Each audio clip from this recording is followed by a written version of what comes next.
அதாவதுங்க நம்ம தமிழ் சினிமால எனக்கு ரொம்ப ரொம்ப ரொம்ப பிடிச்ச என்னோட ஃபேவரட்டான டைரக்டர் யாருன்னு நீங்க கெஸ் பண்ண வேணாம். நானே அவரோட பேரை சொல்றேன். ஆனா உங்கள நிறைய பேருக்கு அவர் யாருன்னு கூட தெரியாது. இன்ஃபேக்ட் அவர் யாருன்னு தெரியலனாலும் அவரோட படங்களை கிட்டத்தட்ட 100 தடவைக்கு மேல நம்ம டிவில பார்த்திருப்போம். டிவி ஓபன் பண்ணாவே காமெடி சீனா இருக்கட்டும், எமோஷனல் சீன்ஸா இருக்கட்டும் ஓடிக்கிட்டே இருக்கும் அவரோட படங்கள்லாம்.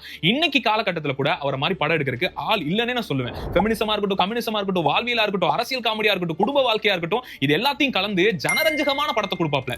இன்னைக்கு வந்து நம்ம மாரி செல்வராஜ், வெற்றிமாறன், பாரஞ்சித் சொல்றோம். ஆனா அன்னைக்கே வெகுஜன மக்களால ஏத்துக்கப்படாத கருத்துக்கள் எல்லாத்தையுமே ஸ்ட்ராங்கா படமா எடுத்திருப்பாப்ல. அதுலயும் முக்கியமா ஃபெமினிசம்லாம் ரொம்ப பேசியிருப்பாப்ல. நான் சொல்ற ஒரு சில படங்கள்லாம் நீங்க போய் பாருங்க. பொங்கலோ பொங்கல்னு ஒரு படம் இருக்கும். அன்னைக்கு காலகட்டத்தில் இந்த பண்ணையார்கள்லாம் வந்து உழைப்பை உறிஞ்சு மக்களை ஏமாத்தி சொத்தெல்லாம் பறிச்சதை பத்தி எல்லாம் பயங்கரமா பேசியிருப்பாங்க. அது மட்டும் இல்லாம பிறந்த வீடா புகுந்த வீடா, வரவு எட்டனா செலவு பத்தனா, விரலுக்கு ஏத்த வீக்கம், கூடி வாழ்ந்தால் கோடி நன்மை, காலம் மாறி போச்சு அப்படின்ற படங்கள்லாம் அவ்வளவு சூப்பரா இருக்கும். வி சேகர் அப்படிங்கிறவரை வந்து நம்ம இது நாள் வரைக்கும் பெருசா கொண்டாடி இருக்க மாட்டோம். ஒரு சில பேருக்கு ரொம்ப முன்னாடி இருந்த சினிமா சம்பந்தப்பட்ட ஆட்கள் எல்லாருக்கும் தெரியும். ஆனா நம்மள மாதிரி ஜெனரலான ஆட்களுக்கு தெரியாது. அதுக்காக தான் இந்த வீடியோ. அவரோட படங்கள்லாம் பாருங்க. பார்த்திருந்தீங்கன்னா அவர் உங்களுக்கு எவ்வளவு பிடிக்குங்கிறத கீழே மறக்காம பதிவு பண்ணுங்க. என்னோட சின்ன ட்ரிபியூட் இந்த வீடியோல வி சேகர் சார்க்காக.